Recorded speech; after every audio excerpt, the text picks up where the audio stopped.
یہ مختلف ٹاپکس ہیں۔ تصوف کا ثبوت: نمبر 1 حدیث جبریل، نمبر 2 بعثت انبیاء کا مقصد، نمبر 3 دین میں تصوف بمنزلہ روح فی الجسد، نمبر 4 تصوف کا حصول فرض عین، نمبر 5 امام غزالی کی رائے، نمبر 6 تصوف اصول دین ہے، نمبر 7 اہل سنت والجماعت کا مدار شریعت و طریقت پر ہے، نمبر 8 تصوف تواتر سے ثابت ہے، نمبر 9 حدیث احسان پر تفصیلی بحث، نمبر 10 قرب نوافل، نمبر 11 قرب نوافل اور قرب فرائض میں فرق۔ تصوف کا ثبوت: حدیث جبریل علیہ السلام۔ کتب احادیث میں حدیث جبریل کو اصول دین کے بیان میں بنیادی حیثیت حاصل ہے، جس میں دین کو اسلام، ایمان اور احسان سے مرکب بیان فرمایا گیا ہے۔ احسان کی وضاحت یوں بیان کی گئی ہے: قال اخبرنی عن الاحسان قال ان تعبد اللہ کأنک تراہ فإن لم تکن تراہ فإنہ یراک قال لی یا عمر اتدری من السائل قلت اللہ ورسولہ اعلم قال فإنہ جبریل اتاکم یعلمکم دینکم۔ ترجمہ: جبرائیل امین نے کہا، مجھے احسان کے متعلق بتائیے۔ رسول خدا صلی اللہ علیہ وسلم نے فرمایا، اللہ کی عبادت اس طرح کر گویا تو اسے دیکھ رہا ہے، بس اگر تو اسے نہیں دیکھ رہا ہے تو وہ تو تجھے دیکھ رہا ہے۔ پھر حضور نے فرمایا، اے عمر، کیا تم جانتے ہو کہ سائل کون تھا؟ حضرت عمر فرماتے ہیں، میں نے عرض کیا، اللہ اور اس کا رسول بہتر جانتے ہیں۔ حضور نے فرمایا، یہ جبریل علیہ السلام تھے، تمہیں تمہارا دین سکھانے آئے تھے۔ حدیث ختم۔ اس حدیث کی شرح میں شاہ عبدالحق محدث دہلوی رحمہ اللہ تعالی نے امام مالک رحمۃ اللہ علیہ کا قول نقل فرمایا ہے۔ قال الامام مالک رحمہ اللہ علیہ: من تصوف فلم يتفقہ فقد تزندق ومن تفقہ ولم يتصوف فقد تفسق ومن جمع بینہما فقد تحقق۔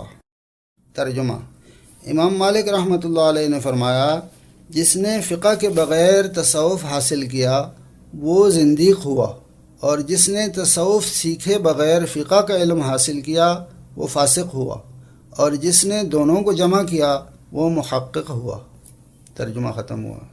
بدعہ کے بناء دین و کمال آن بر فقہ و کلام و تصوف است و این حدیث شریف بیان این ہر سے مقام کردہ۔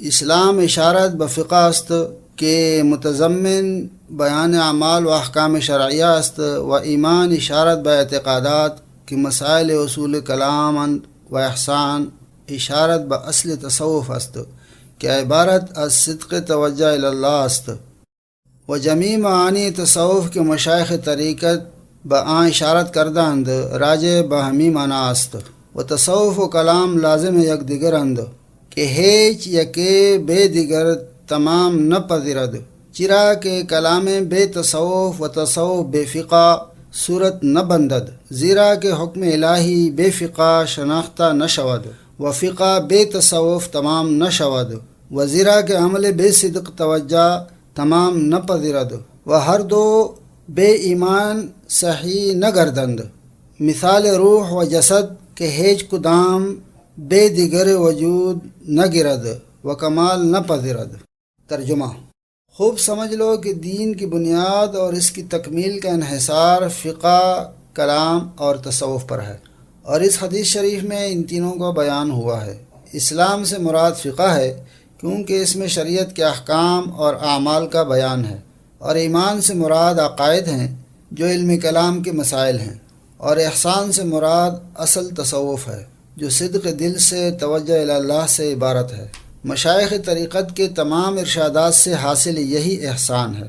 تصوف اور کلام لازم و ملزوم ہے، کیونکہ تصوف بغیر کلام کے اور فقہ بغیر تصوف کے بے معنی ہے۔ اس کی وجہ یہ ہے کہ اللہ کے احکام فقہ کے بغیر معلوم نہیں ہوتے، اور فقہ بغیر تصوف کے کامل نہیں ہوتی، کیونکہ کوئی عمل بغیر اخلاص نیت کے مقبول نہیں، اور یہ دونوں ایمان کے بغیر بیکار ہیں۔ ان کی مثال روح اور جسم کی ہے کہ ایک دوسرے کے بغیر ناتمام رہتے ہیں۔ فائدہ: تصوف جزو دین ہے اور انتفاع جز مستلزم ہے انتفاع کل کو، یعنی ایک جز کا انکار کرنا گویا کل چیز کا انکار کرنا ہے۔ پس انکار تصوف مستلزم ہوگا انکار دین کو، یعنی تصوف کا انکار جو کہ دین کا ایک جز ہے، اس جز کا انکار کل دین کا انکار ہوا۔ عالم جب تک تصوف و سلوک سے بے بہرا ہے، نہ صحیح معنوں میں وارث رسول ہے اور نہ نائب رسول کہلانے کا مستحق۔ ولا يكون الخلیفۃ الا من جمیع المقاصد الثلاثہ التي ذکرناها وحفظ الکتاب والسنت وتدرب فی قوانین السلوک لتربیت السالکین۔ ترجمہ: خلیفہ رسول صرف وہ شخص ہوگا جس نے دین کے تینوں شعبے جمع کیے ہوں جن کا ہم نے ذکر کیا ہے، اور کتاب اللہ اور سنت رسول کو یاد کیا ہو، اور قوانین نے علم سلوک اور تربیت سالکین میں کوشش کی ہو۔ ترجمہ ختم ہوا۔ فائدہ: العلماء ورثۃ الانبیاء، علماء انبیاء کے وارث ہیں۔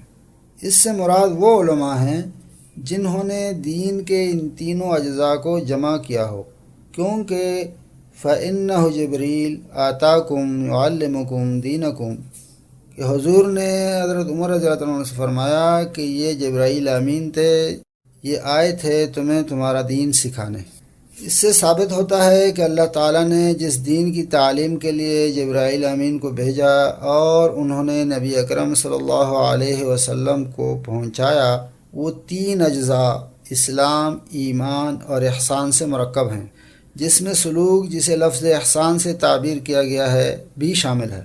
اگر یہ تسلیم کر لیں کہ سلوک بدعت ہے تو ماننا پڑے گا کہ دین مرکب ہے بدعت سے، اور جب دین بدعت وغیر بدعت سے مرکب ہوا تو پورا دین بدعت ٹھہرا۔ بعثت، یہ ٹاپک ہے بعثت انبیاء علیہم السلام کا مقصد۔ انبیاء علیہم السلام تین اغراض کو پورا کرنے کے لیے مبعوث ہوتے رہے ہیں۔ اول، تصحیح عقائد، دوم، تصحیح اعمال، سوم، تصحیح اخلاص۔ حضرت شاہ ولی اللہ محدث دہلوی رحمۃ اللہ علیہ فرماتے ہیں: وقد تکفل بفن الاول اہل الوصول من علماء الامت، وقد تکفل بفن الثانی فقہاء الامت، فہد اللہ بہما اکثرین، وقد تکفل بفن الثالث الصوفیہ رضوان اللہ علیہم۔ ترجمہ: تصحیح عقائد کے فن کے کفیل علماء اصول ہوتے ہیں، اعمال کے تصحیح کے کفیل فقہاء امت ہوئے ہیں، اور فن خلوص و احسان کے کفیل صوفیاء کرام ہوئے ہیں۔ ترجمہ ختم ہوا۔ ایک اور ٹاپک، دین میں تصوف بمنزلہ روح فی الجسد ہے۔ والذی نفسی بیدہ ہذہ الثلاث ادق المقاصد الشریعہ مأخذا واعمقها مہتدا وهو بالنسبة إلى سائر الشرائع بمنزلة الروح من الجسد وبمنزلة المعنى من اللفظ۔ قسم ہے اس ذات کی جس کے قبضے میں میری جان ہے کہ یہ تیسرا فن مقاصد شرعیہ کے ماخذ کے لحاظ سے بہت باریک اور گہرا ہے، اور تمام شریعت کے لیے اس فن کی وہی حیثیت ہے جو جسم کے لیے روح کی ہے اور لفظ کے لیے معنی کی ہے۔ فائدہ: یہ فن ثالث اخلاص اور احسان سے موسوم کیا جاتا ہے۔ اخلاص و احسان ساری شریعت کی روح ہے۔ جس طرح روح کے بغیر بدن بیکار ہے، اسی طرح بدن، اخلاص، عقائد و اعمال بیکار ہیں۔ تصوف کے بغیر نہ شریعت زندہ رہ سکتی ہے، نہ دین سلامت رہ سکتا ہے، جیسا کہ حضرت شاہ ولی اللہ رحمۃ اللہ علیہ نے وضاحت فرما دی۔ یہ ٹاپک ہے تصوف کا حصول فرض عین ہے۔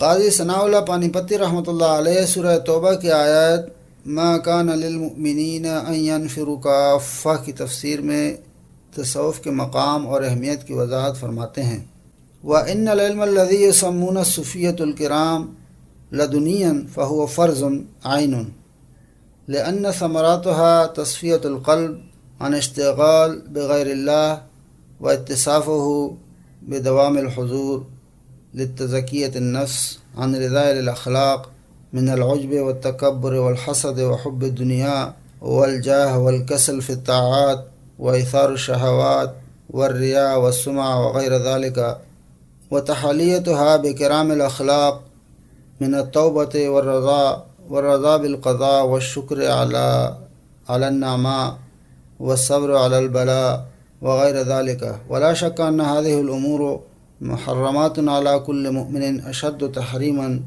من معاصي الجوارح، وأهم افترازا من فرائضها من الصلوات والصوم والزكاة وشيء من العبادات، لا سيما بشيء منها ما لم يقترن بالإخلاص والدین۔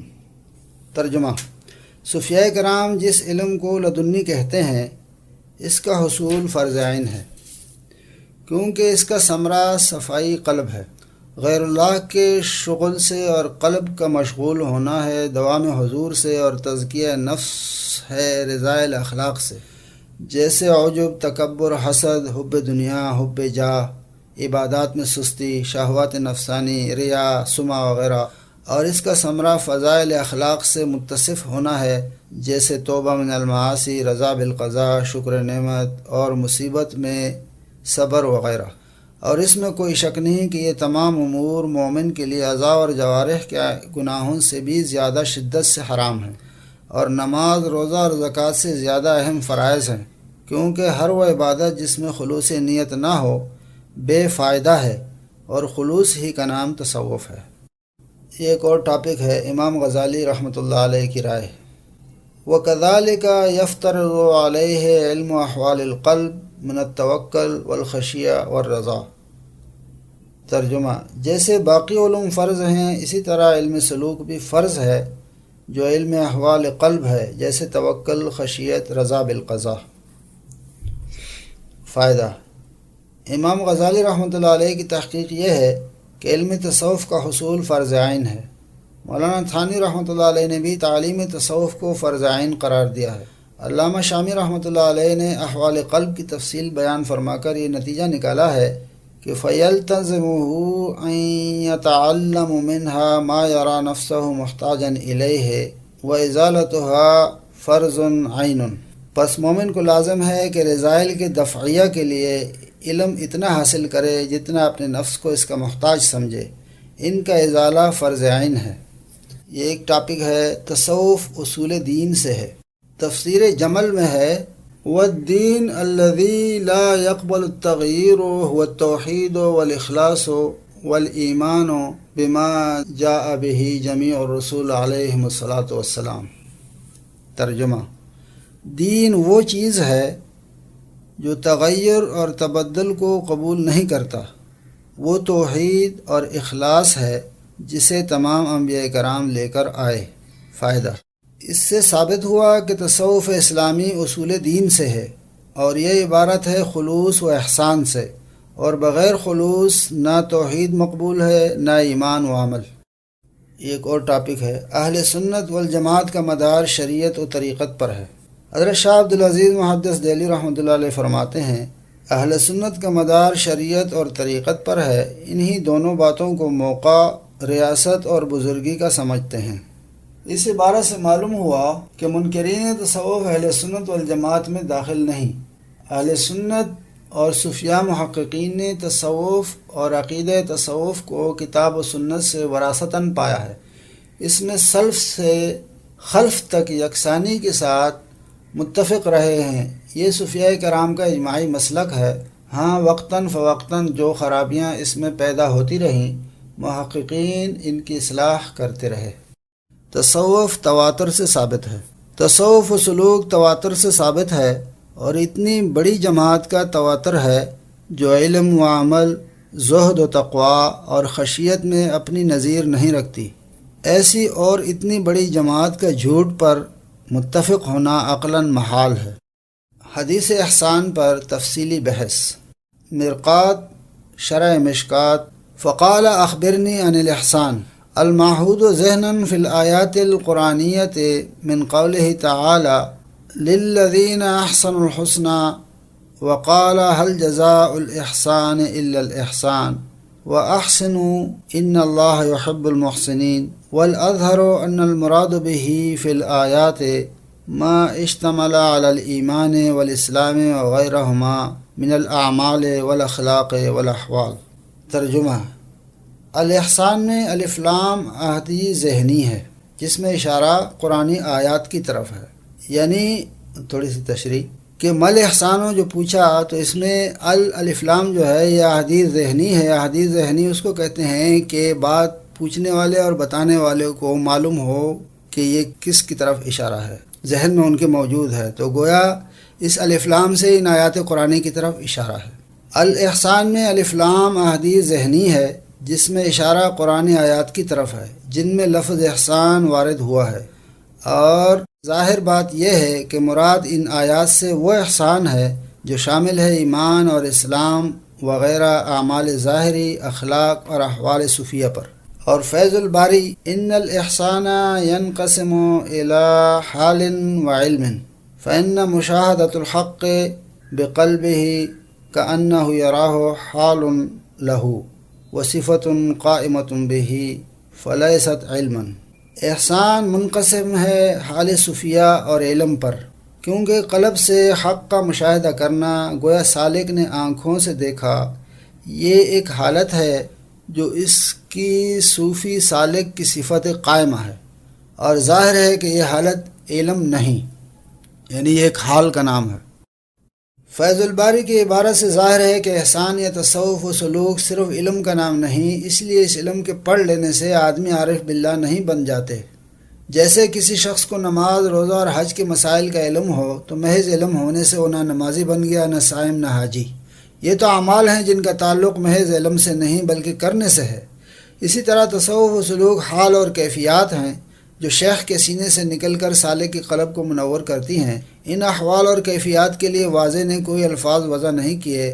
کتب تصوف سے تصوف و سلوک کے متعلق علم کی حد تک رہنمائی تو مل سکتی ہے، لیکن وہ احوال و کیفیات جو اصل مطلوب ہیں وہ شیخ کامل کی توجہ کے بغیر ممکن نہیں۔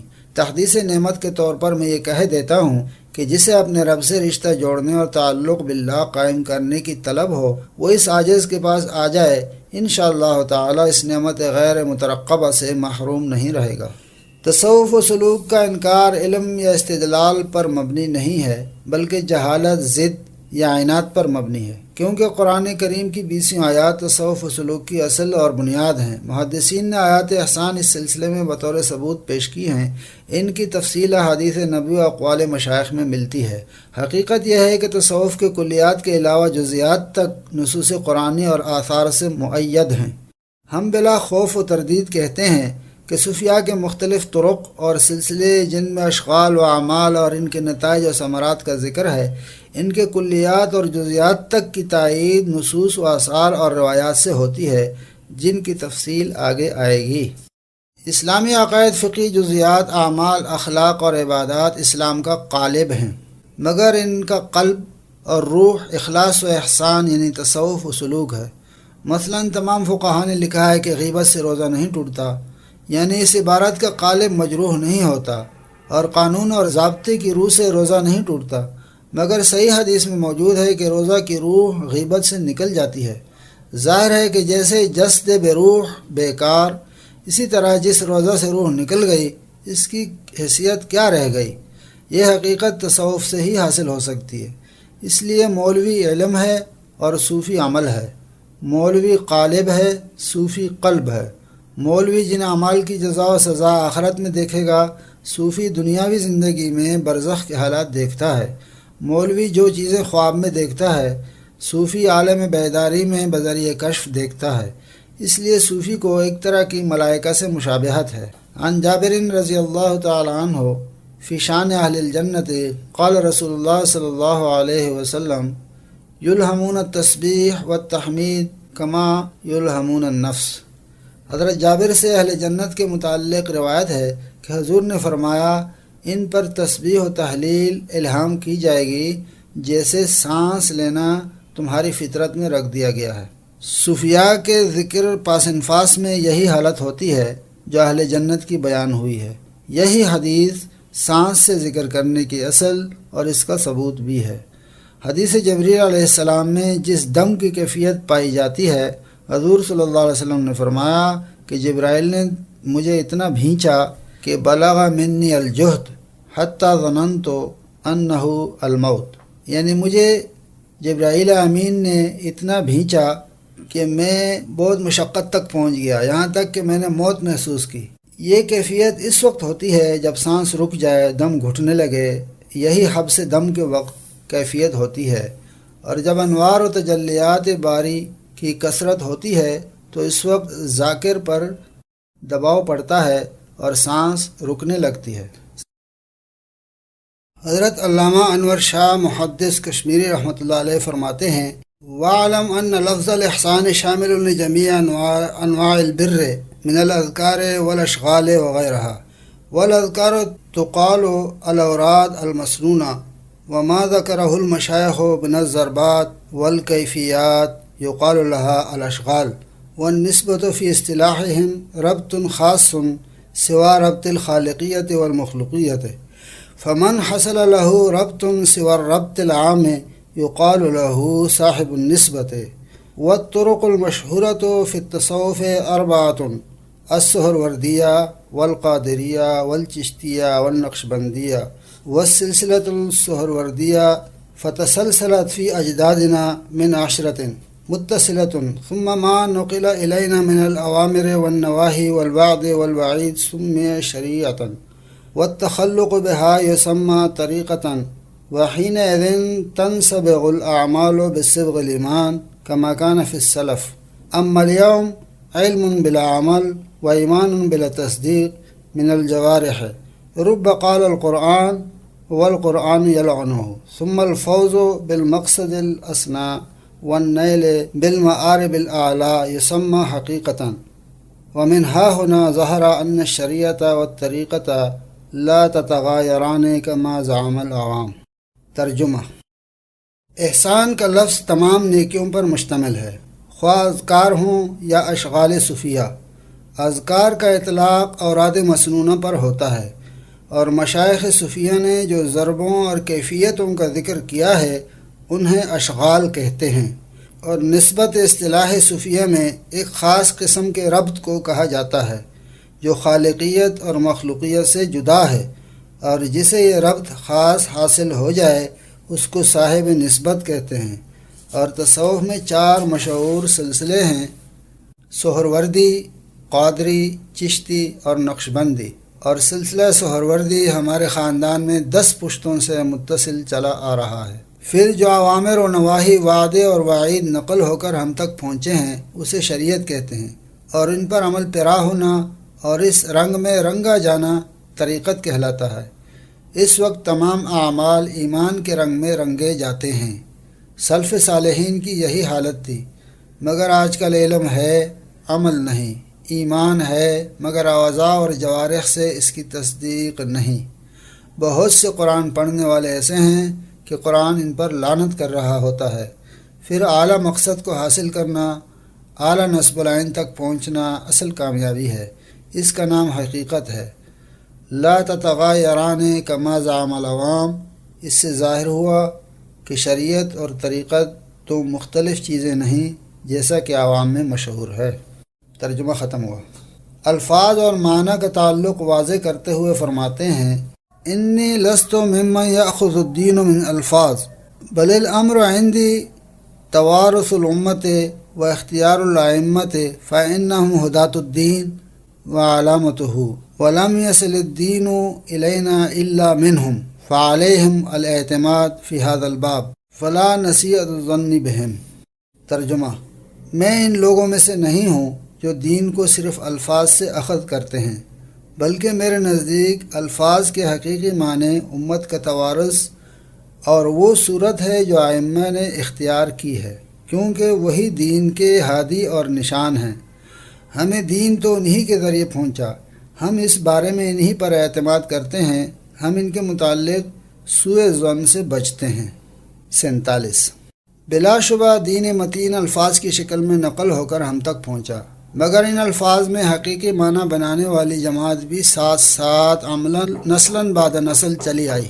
الفاظ دین کے معنی جو ان حضرات نے سمجھے اس کے مطابق عمل کر کے دکھاتے رہے، یہی تعامل اور توارث ہے جو دین کی روح ہے۔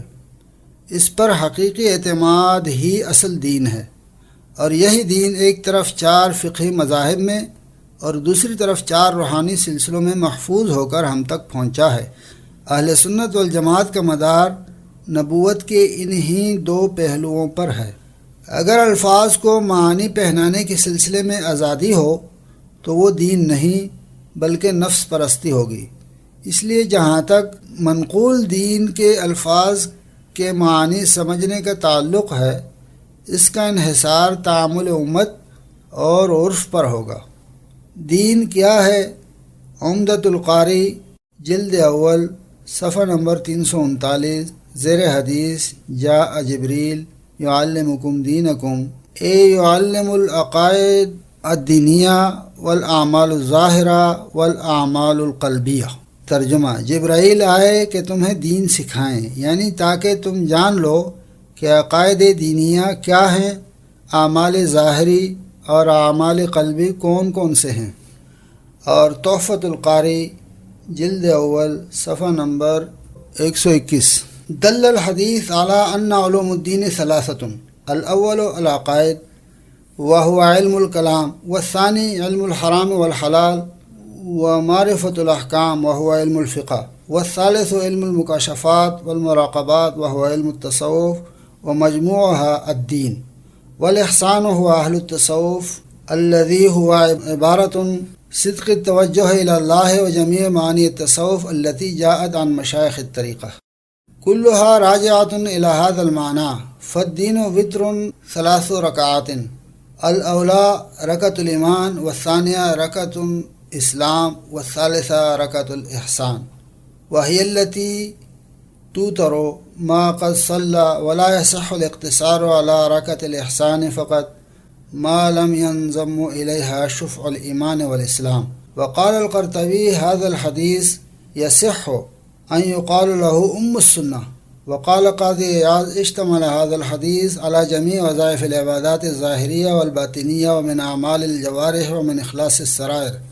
قال علامة الزمان الشيخ محمود الحسن الديوبندي قدس سره أن مقصود المؤلف بهذا الترجمة أن الأصول والفروع والأعمال والإيمان والإسلام والإحسان والإخلاص والأخلاق كلها من الدين، وفي حديث حرقل ذلك بشاشة الإيمان هو الإحسان، وأشار هذا الباب إلى أن من ذاق حلاوة الإيمان شرح الله صدره للإسلام، وخالط بشاشة القلب خلطا رابطيا اتحاديا، فيجوز أن يقال في حقه أنه محفوظ من الارتداد، وأما من ليس كذلك فلا يجوز له الوثوق على إيمانه۔ ترجمہ: حدیث جبریل علیہ السلام 3 علوم پر دلالت کرتی ہے۔ اول عقائد، یہ علم کلام ہے۔ دوسرا حلال و حرام اور احکام کی معرفت، یہ فقہ ہے۔ تیسرا مکاشفات اور مراقبات کا علم ہے، یہ علم تصوف ہے، اور تینوں کے مجموعے کا نام دین ہے۔ اور احسان تصوف کی اصل ہے، اور اس سے مراد صدق توجہ یا اخلاص ہے۔ مشائخ سے تصوف کے جتنے معنی منقول ہیں وہ اسی حقیقت کی طرف راجع ہیں۔ پس دین اسلام وطر ہوا 3 رکعت سے، پہلی رکعت ایمان ہے، دوسری اسلام اور تیسری احسان، اور یہ احسان وطر بنائے گا۔ فقط 1 رکعت احسان پر اقتصار کرنا درست نہ ہوگا جب تک ایمان اور اسلام کی 2 رکعتین ساتھ نہ ملائی جائیں۔ علامہ قرطبی رحمۃ اللہ علیہ نے فرمایا، حدیث جبریل کے متعلق یہ کہنا صحیح ہے کہ یہ سنت کی اصل اور بنیاد ہے۔ قاضی عیاض رحمۃ اللہ علیہ نے کہا کہ حدیث جبریل علیہ السلام تمام وظائف، عبادات ظاہری اور باطنی اور اعمال جوارح اور دل کے اخلاص سب پر مشتمل ہے۔ اور شیخ الہند رحمۃ اللہ علیہ نے فرمایا کہ اس ترجمہ سے امام بخاری رحمۃ اللہ علیہ کا مقصد یہ ہے کہ اصول و فروع اعمال، ایمان، اسلام، احسان، اخلاص، اخلاق سب دین کے اجزاء ہیں۔ اور حدیث حرقل میں بشاشت الایمان سے مراد بھی احسان ہے، اور اس سلسلے میں اس امر کی طرف اشارہ ہے کہ جس نے ایمان کی حلاوت چکھ لی اس کا سینہ اللہ تعالیٰ نے کھول دیا، اور ایمان کی لذت دل کی گہرائیوں میں پیوست ہو چکی، اس کے متعلق یہ کہنا درست ہے کہ وہ مرتد نہیں ہوگا، اور جس میں یہ حقیقت نہیں پائی جاتی اس کے متعلق وثوق سے کہا نہیں جا سکتا کہ ایمان پر قائم رہے گا۔ امام ربانی مجدد الفسانی رحمۃ اللہ علیہ نے مکتوبات میں لکھا ہے کہ مراقبہ، فنا فی اللہ اور بقاء باللہ جب سالک کو راسخ ہو جائے تو وہ یقیناً ایمان پر مرتا ہے۔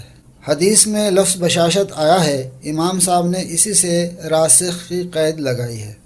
علامہ قسطلانی رحمۃ اللہ علیہ نے اس حدیث کو از قبیل جوامع الکلم قرار دیا۔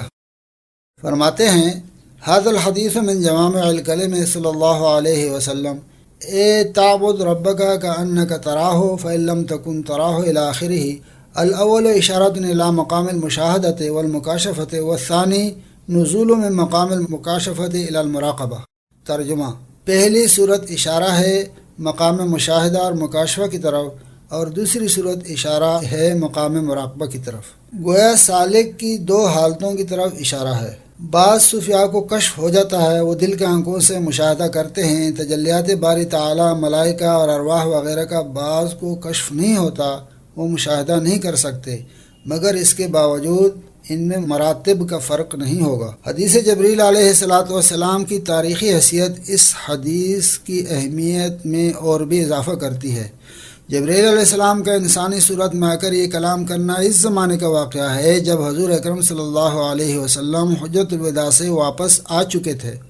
گویا حضور کی عمر کے آخری حصے میں یہ واقعہ پیش آیا۔ اس وقت دین اسلام کی تکمیل ہو چکی تھی، احکام نازل ہو چکے تھے۔ گویا ایک ہی مجلس میں دین کا خلاصہ جبریل علیہ السلام کی زبانی سنوا کر حضور صلی اللہ علیہ وسلم کی زبان سے یہ کہلوا دیا کہ آتاکم لیعلمکم دینکم۔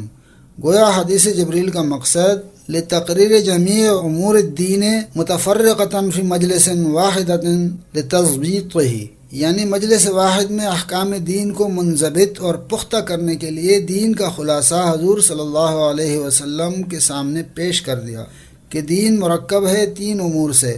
جیسے مغرب کی نماز 3 رکعتیں ہیں، اگر کسی شخص نے 2 رکعتیں پڑھ لی مگر تیسری رکعت چھوڑ دی تو اس کی نماز نہ ہوگی۔ اسی طرح جب تصوف کو چھوڑ دیا تو دین کا تیسرا حصہ چھوڑ دیا۔ ظاہر ہے کہ تکمیل دین نہیں ہوئی۔ جہاں تک تصوف کا تعلق ہے، لوگ 2 قسم کے پائے جاتے ہیں۔ اول وہ جو تارک تصوف ہیں، ان کی حیثیت ایسی ہے جیسے کوئی تارک صلاۃ ہو، ایسے شخص کو فاسق کہتے ہیں۔ مگر جو منکر تصوف ہو، اس نے تو دین کے تہائی حصے کا انکار کر دیا، اور انکار جز مستلزم ہے انکار کل کو، تو ایسے شخص کے متعلق اس کے بغیر کیا کہا جا سکتا ہے کہ اللہ تعالیٰ اسے ہدایت دے۔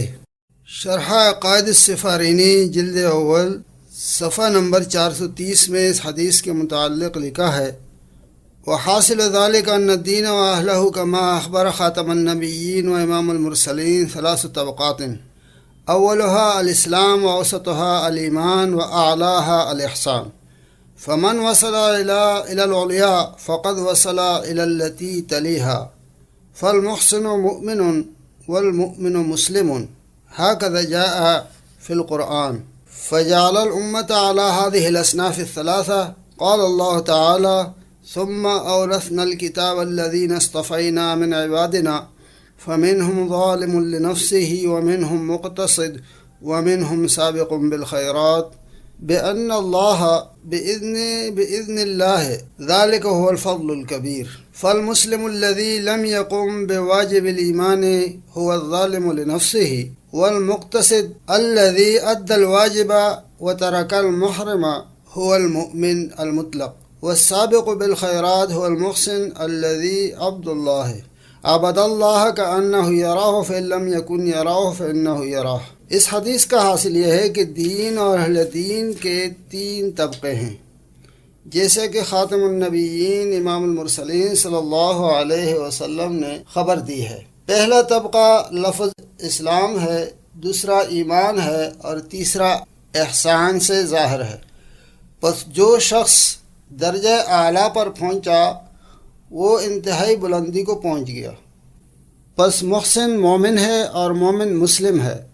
اسی طرح قرآن مجید میں آ چکا ہے: اللہ تعالیٰ نے امت کو 3 قسموں میں تقسیم فرمایا ہے۔ فرمایا اللہ تعالیٰ نے کہ پھر وارث کر دیا ہم نے کتاب کا ان لوگوں کو جنہیں ہم نے اپنے بندوں میں انتخاب کر لیا ہے۔ ان میں سے کچھ وہ ہیں جو اپنے نفس کے حق میں ظالم ہیں، کچھ وہ ہیں جو میانہ روی اختیار کرتے ہیں، کچھ وہ جو اللہ کی مدد سے نیکیوں کی طرف سبقت کرنے والے ہیں، اور یہ اللہ کا بہت بڑا فضل ہے۔ مسلم وہ جو واجبات ایمان کو قائم نہ کرے، وہی اپنے نفس کے حق میں ظالم ہے، اور مقتصد یعنی میانہ رو وہ ہے جس نے واجبات کو ادا کیا اور محرمات سے پرہیز کیا، یہ مطلق مومن ہے۔ اور سابق بالخیرات وہ محسن ہے جس نے اللہ کی عبادت کی گویا کہ وہ اللہ تعالیٰ کو دیکھ رہا ہے، اور اگر وہ اللہ کو نہیں دیکھ رہا تو اسے اللہ تو دیکھ رہا ہے۔ قرب نوافل۔ قال النبی صلی اللہ علیہ وسلم ما تقرب الی عبدی بمثل ما افترضت علیہ ثم لا يزال عبدی يتقرب الی بالنوافل حتى احبہ فاذا احببته كنت سمعه الذي يسمع به ويبصره الذي يبصر به۔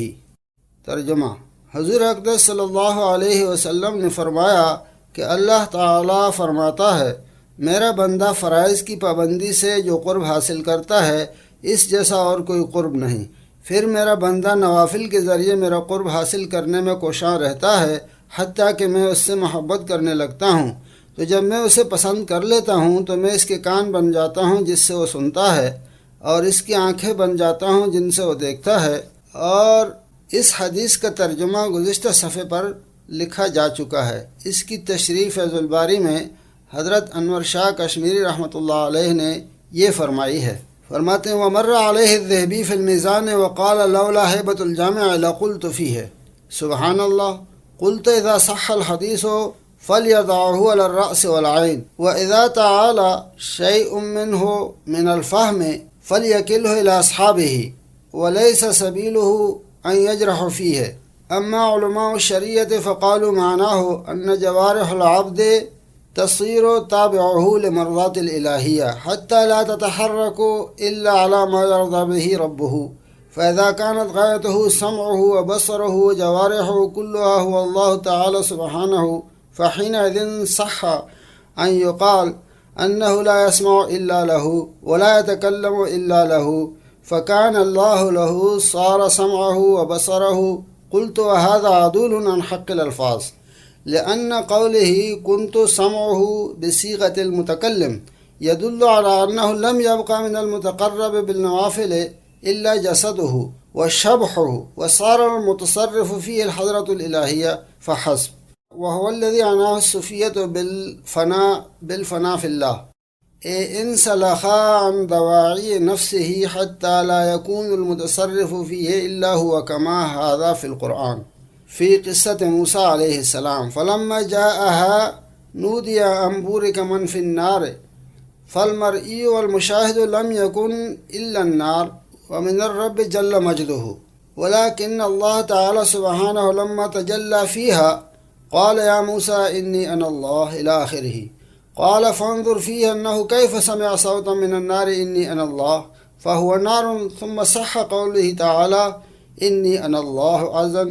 فالمتكلم في المرئي كان هو الشجرة، ثم أسند تكلمها إلى الله تعالى، وذلك لأن الرب جل مجده لما تجلى فيها صارت الواسطة لمعرفته إياها هو الشجرة، فأخذ المتجلى فيه حكم المتجلي بنفسه، إلى أن قال وإنما تجلى ربه في النار لحاجة موسى إليها، ثم قال فإن فهمت معنى التجلي كما حقه فبلغت مبلغه فدع الأمثال والصور المنسوبة وارق إلى ربك حنيفا، فإن إذا صح للشجرة أن ينادي فيها بأني أنا الله، فما بال المتقرب بالنوافل ألا يكون الله سمعه وبصره ويده ورجله، كيف وإن آدم الذي خلق على سورة الرحمن ليس ما دون من شجرة موسى۔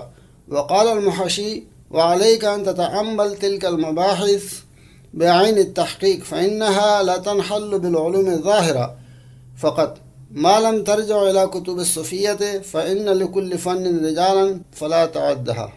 میزان الاعتدال میں جب امام ظہری رحمۃ اللہ علیہ اس حدیث پر پہنچے، یعنی اس حدیث پر کہ اللہ تعالیٰ فرماتے ہیں کہ میں اس بندے کے کان بن جاتا ہوں جس سے وہ سنتا ہے، تو کہا کہ اگر صحیح بخاری کی ہیبت میرے دل پر نہ ہوتی تو اس حدیث کے متعلق میں یوں کہتا۔ شیخ انور فرماتے ہیں کہ سبحان اللہ، امام ذہبی نے علم منطق نہ پڑھا تھا۔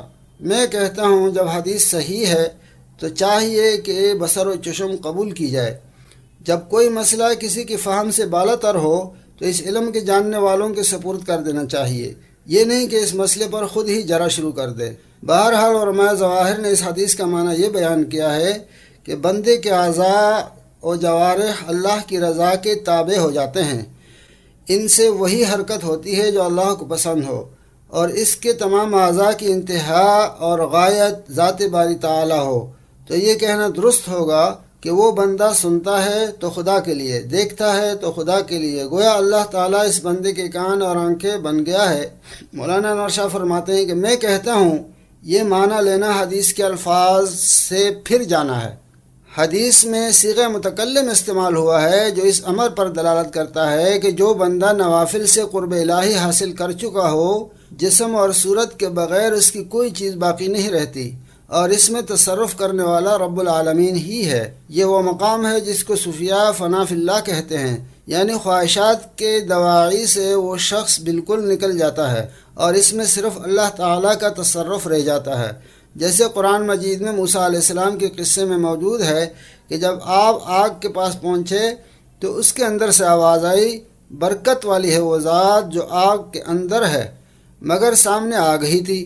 جب اللہ تعالیٰ کی تجلی اس آگ سے ظاہر ہوئی تو آواز آئی، میں اللہ ہوں۔ تو اس میں غور کرو کہ حضرت موسیٰ علیہ السلام نے کس طرح آگ میں سے کلام باری تعالیٰ سنی۔ کلام کرنے والا بظاہر وہ درخت ہے، پھر کلام کی نسبت اللہ کی طرف کر دی گئی، کیونکہ رب العالمین کے نور کی تجلی درخت میں ظاہر ہوئی تو وہ درخت معرفت الہی کا واسطہ بن گیا، تو متجلی فی ہے درخت متجلی بنفس ہی رب العالمین کے حکم میں آ گیا۔ بات یہ تھی کہ نور کا ظہور آگ میں ہوا، کیونکہ حضرت موسیٰ علیہ السلام کو اس وقت آگ کی ضرورت تھی۔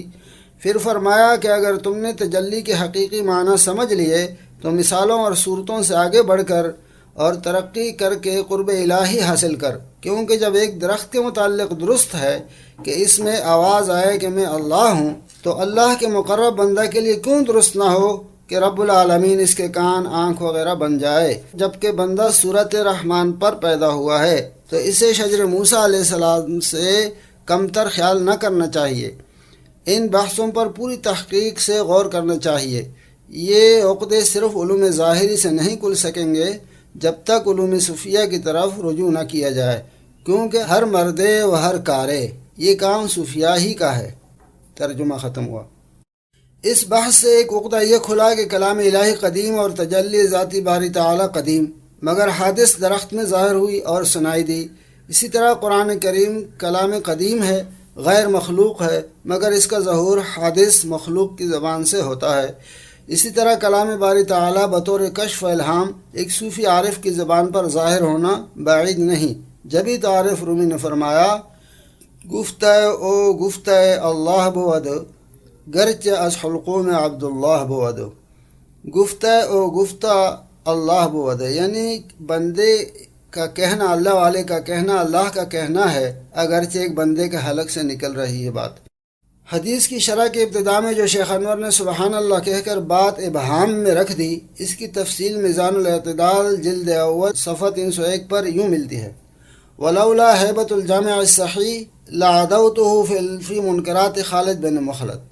اگر صحیح بخاری کی ہیبت میرے دل پر طاری نہ ہوتی تو میں اس حدیث کو خالد بن مخلد کی منکرات میں شمار کرتا۔ حافظ العصر علامہ ابن حجر رحمۃ اللہ علیہ نے فتح الباری میں اس قول کو بڑی خوبی سے رد کیا ہے، اور شیخ انور نے بات فیصلہ کن کہہ دی کہ ہر فن کی بات صاحب فن کے سپرد کرنی چاہیے، وہی اس پر فیصلہ کن رائے دینے کا اہل ہوتا ہے۔ آدمی کو جس فن سے واقفیت نہ ہو، اپنا بھرم رکھنے کے لیے خواہ مخواہ اس پر جرا نہ شروع کر دے۔ قرب نوافل اور قرب فرائض اور قرب نوافل میں فرق۔ فیض الباری جلد چہارم صفحہ نمبر 427۔ وہا ہونا بحث، فرمایا وہا ہونا بحث للصوفیۃ فی فضل القرب بالنوافل والقرب بالفرائض، فقالوا ان العبد فی القرب الاول یصیر جارحۃ للہ جل مجدہ، واللہ سبحانہ نفسہ یکون جارحہ لعبدہ فی القرب الثانی۔ ترجمہ، یہاں قرب فرائض اور قرب نوافل کے سلسلے میں صوفیوں کے لیے بحث ہے۔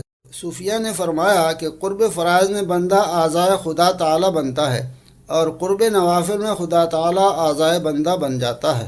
جب بندہ اپنے رب کا قرب اس درجے کا حاصل کر لیتا ہے تو رب کی طرف سے یہ اعلان کوئی انوکھا نہیں معلوم ہوتا۔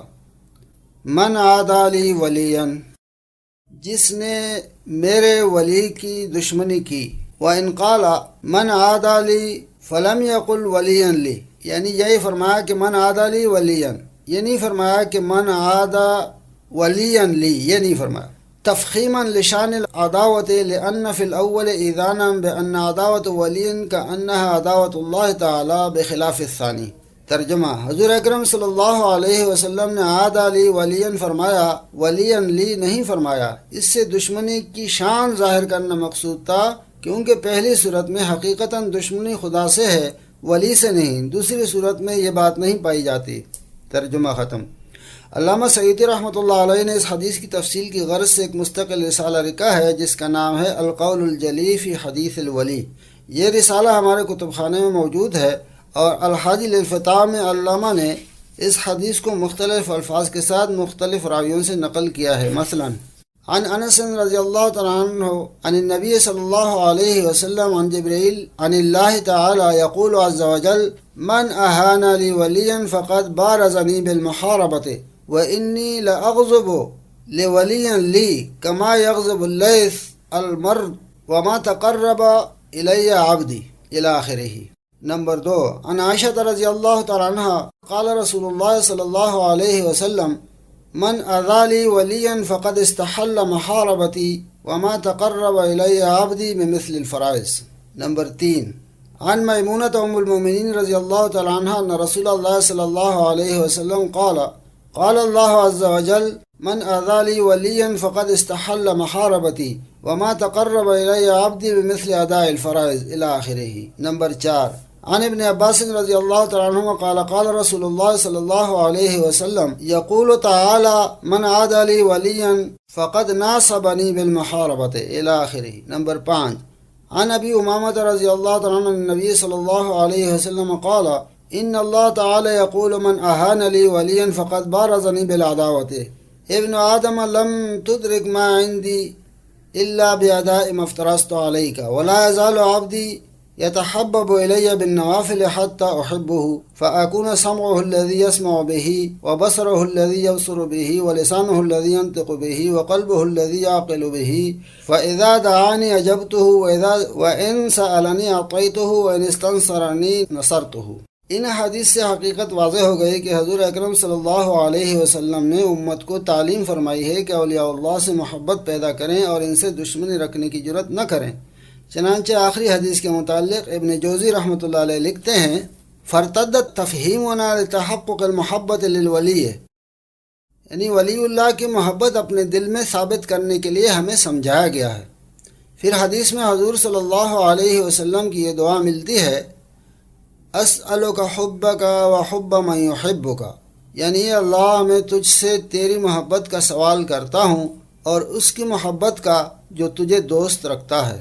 علامہ شوکانی رحمۃ اللہ علیہ نے تحفۃ الذاکرین میں صفحہ 331 پر اس حدیث کی شرح میں فرمایا وقد ورد فی السنۃ ذکر الاسباب التي يتحبب بها العباد الى محبت اللہ سبحانہ وتعالی وسألہ حب من يحبه فإنه لا يحب الله عز وجل الا المخلص من عباده فبهم طاعته من الطاعات وقربه من القرب۔ اور حدیث میں ان اسباب کا ذکر ہے جن کو خدا کے بندے محبت الہی کا ذریعہ بناتے ہیں، اور حضور اکرم صلی اللہ علیہ وسلم نے ان لوگوں کی محبت کا سوال کیا جو اللہ تعالیٰ سے محبت رکھتے ہیں، اور یہ ایک حقیقت ہے کہ صرف مخلص بندے ہی خدا سے محبت رکھتے ہیں، بس ان کی محبت اطاعتوں میں سے ایک اطاعت ہے اور قرب الہی کی ایک صورت ہے۔ ان روایات میں دو امور کی تلقین اور تاکید کی گئی ہے۔ ایک کا تعلق پرہیز یا اجتناب سے ہے اور وہ ہے اولیاء اللہ کی دشمنی۔ اس سے اتنا ڈرایا گیا ہے کہ اولیاء اللہ کی دشمنی حقیقت میں اللہ سے دشمنی ہے۔ دوسرے کا تعلق ایک کام کرنے کی تاکید سے ہے اور وہ ہے اولیاء اللہ سے محبت کرنا، اور اسے طاعت اور ذریعہ قرب قرار دیا گیا ہے۔ وجہ ظاہر ہے کہ اللہ والوں سے محبت اس لیے کی جاتی ہے کہ وہ اللہ سے محبت کا سلیقہ سکھاتے ہیں۔ ان حضرات کے پاس ایک ہی مجرب نسخہ ہے کہ وہ بندوں کو اللہ کا ذکر کرنے کا سلیقہ سکھاتے ہیں۔ نتیجہ یہ ہوتا ہے کہ ان کے بتائے ہوئے طریقے کے مطابق ان کی صحبت میں رہ کر جب ذکر کیا جاتا ہے تو لازماً اللہ کی محبت پیدا ہو جاتی ہے۔ چنانچہ بخاری اور مسلم میں اس اجتماعی ذکر کے فوائد اور نتائج کی نشاندہی کی گئی ہے۔ فرمایا، حدیث: لا يقعد قوم يذكرون الله الا حفتهم الملائكة وغشيتهم الرحمة ونزلت عليهم السكينة وذكرهم الله في من عنده هم القوم لا يشقى جليسهم۔ جب کچھ لوگ مل کر ذکر کے لیے بیٹھتے ہیں تو ملائکہ انہیں ڈھانپ لیتے ہیں اور رحمت ان پر چھا جاتی ہے اور ان پر سکینہ نازل ہوتی ہے، اور اللہ تعالی ملائکہ میں ان کا ذکر کرتا ہے۔ وہ ایسی جماعت ہے کہ ان کے پاس بیٹھنے والا بدبخت نہیں رہ سکتا۔ اس حدیث صحیح سے ذکر الہی اور اولیاء اللہ کی صحبت کا اثر واضح طور پر معلوم ہوتا ہے، حتیٰ کہ ان کی صرف صحبت سے ہی اتنا فائدہ ہوتا ہے کہ انسان بدبخت ہو کر نہیں مرتا۔ فیض الباری شرح بخاری میں حضرت انور شاہ صاحب رحمۃ اللہ علیہ اس حدیث کی شرح میں لکھتے ہیں: الا حفتهم الملائکۃ باجنحتہم وفی الحدیث انہم یحیطون بہم کالحالۃ بالقمر علی شاکرۃ الدائرۃ حول الذاکر کما انک تقذف حجرا فی الماء فتری الامواج تتلاطم من حولہ تعتد بقدر قوة الرامی وضعفها فكما إن الماء يتحرك مد الحركة وكذلك حال الأشياء التي تشملها دائرة الذكر فإنها تصير ذاكرة.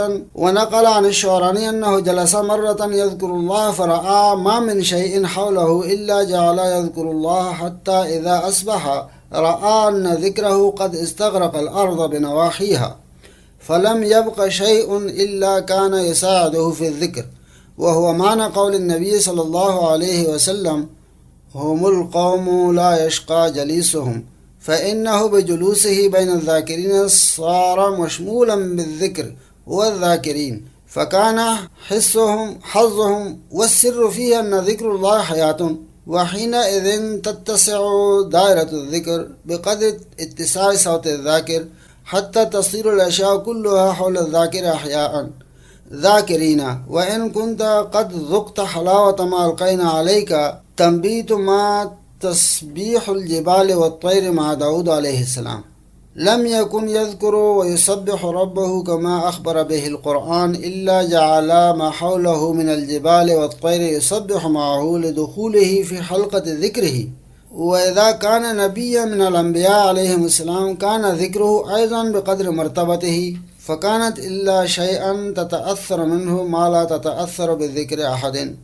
ترجمہ: ملائکہ اپنے پروں سے ان پر سایہ کر لیتے ہیں، اور حدیث میں ہے کہ ملائکہ ان کا یوں احاطہ کر لیتے ہیں جیسے چاند کے گرد ہالہ، اور جان لو کہ اللہ کا ذکر ذاکرین کے گرد دائرہ کی طرح پھیل جاتا ہے۔ جیسے تو پانی میں پتھر پھینکے تو دیکھتا ہے کہ لہریں اردا گرد موجیں مارنے لگتی ہیں، اور لہروں کا پھیلاؤ پتھر پھینکنے والے کی قوت کے متناسب ہوگا۔ جس طرح پتھر پھینکنے سے پانی متحرک ہو جاتا ہے تو وہ حرکت پانی میں دور تک پہنچ جاتی ہے، اسی طرح جو چیزیں دائرہ ذکر میں آتی ہیں وہ سب متاثر ہوتی ہیں اور ذاکرین بن جاتی ہیں۔ امام شعرانی رحمۃ اللہ علیہ سے نقل کیا گیا ہے کہ وہ ایک مرتبہ ذکر کرنے بیٹھے، دیکھا کہ ارد گرد کی تمام چیزیں ذکر کرنے لگی ہیں، حتیٰ کہ جب صبح ہوئی تو دیکھا کہ ان کے ذکر کا اثر پوری زمین میں پھیل چکا ہے اور ہر چیز ذکر میں ان کی موافقت کر رہی ہے۔ حضور صلی اللہ علیہ وسلم کے فرمان کہ یہ وہ جماعت ہے جس میں بیٹھنے والا بدبخت نہیں رہ سکتا کا مطلب یہی ہے، کیونکہ ذاکرین میں بیٹھنا ان میں شامل ہو جانا ہے۔ اس میں راز یہ ہے کہ اللہ کا ذکر زندگی ہے، جس چیز تک یہ پہنچتا ہے اسے زندہ کر دیتا ہے، اور ذاکر کی آواز کے مطابق یہ دائرہ وسیع ہوتا رہتا ہے حتیٰ کہ سارا ماحول زندہ ہو جاتا ہے اور ذاکر بن جاتا ہے۔ اگر تجھے اس حقیقت کا احساس ہو جائے تو داؤد علیہ السلام کے ساتھ جبال و طیور کی تسبیح کا راز معلوم ہو جائے کہ آپ صلی اللہ علیہ وسلم جب ذکر کرتے تو ماحول ذاکر بن جاتا، جیسا کہ قرآن حکیم بتاتا ہے، کیونکہ یہ چیزیں ان کے حلقہ ذکر میں داخل ہو جاتی تھیں اور چونکہ آپ نبی تھے اس لیے ان کے ذکر کی قوت بھی ان کے منصب کے متناسب تھی۔ تمام اشیاء ان کے ذکر سے متاثر ہوتی تھیں جو دوسروں کی شان سے بلند ہے۔ ترجمہ ختم ہوا۔ شجر و حجر اور جبال و طیور کے ذکر کرنے کا ثبوت واضح طور پر حدیث میں موجود ہے، چنانچہ ابن ماجہ باب الحج، ترمذی باب الحج اور بخاری شریف باب الاذان میں ہے۔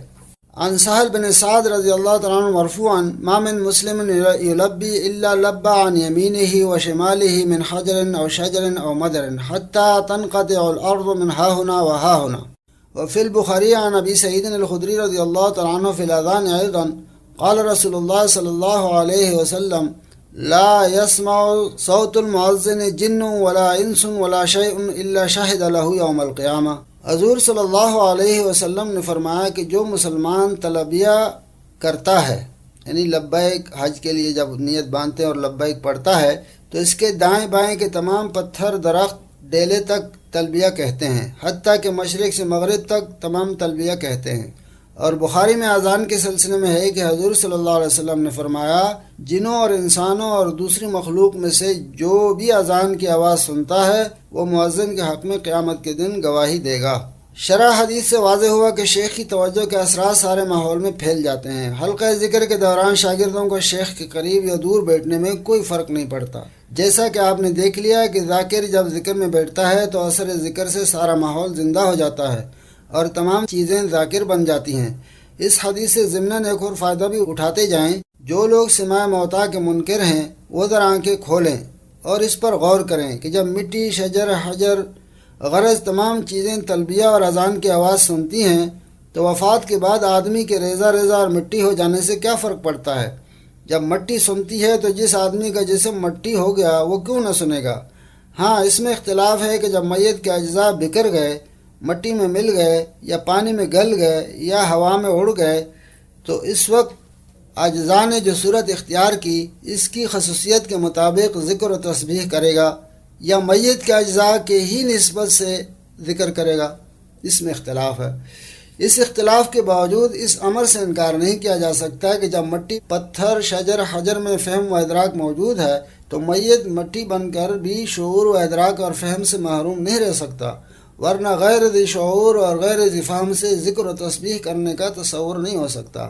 گزشتہ صفحات میں جو روایات اور ان کی شرح بیان ہوئی ہے اس سے مندرجہ ذیل باتیں ثابت ہوتی ہیں۔ اولیاء اللہ کی محبت اللہ کی محبت کا ایک مجرب ذریعہ ہے۔ نمبر 2، اولیاء اللہ کے پاس کامیاب نسخہ ذکر الہی کی تلقین اور اس کا سلیقہ سکھانا ہے۔ نمبر 3، ذکر الہی کی کثرت اور اولیاء اللہ کی صحبت سے انسان کے دل میں اللہ کی محبت پیدا ہو جاتی ہے اور وہ کبھی بدبخت ہو کر نہیں مرتا۔ نمبر 4، اولیاء اللہ سے دشمنی خدا سے دشمنی ہے۔ حضرت تھانوی رحمۃ اللہ علیہ نے ایک روز فرمایا تھا، اولیاء اللہ سے دشمنی کفر تو نہیں مگر توہین کرنے والے مرتے کفر پر ہی ہیں۔ نمبر 5، فرائض راس المال ہیں۔ ترقی ہمیشہ نوافل سے ہوتی ہے، مگر جس کے فرائض پورے نہیں اس کے نوافل کا کوئی اعتبار نہیں ہوگا۔ نمبر 6، ان احادیث فنا فی اللہ اور بقا باللہ کا ثبوت بھی ملتا ہے۔ نمبر 7، منکرین کشف و الہام کو سوچنا چاہیے کہ کیا امت محمدیہ شجر موسوی سے بھی گئی گزری ہے۔ نمبر 8، اس حدیث سے اجتماعی حلقہ ذکر کا ثبوت بھی مل گیا۔ نمبر 9، ذاکرین صوفیاء محل نزول انوار و تجلیات باری ہیں۔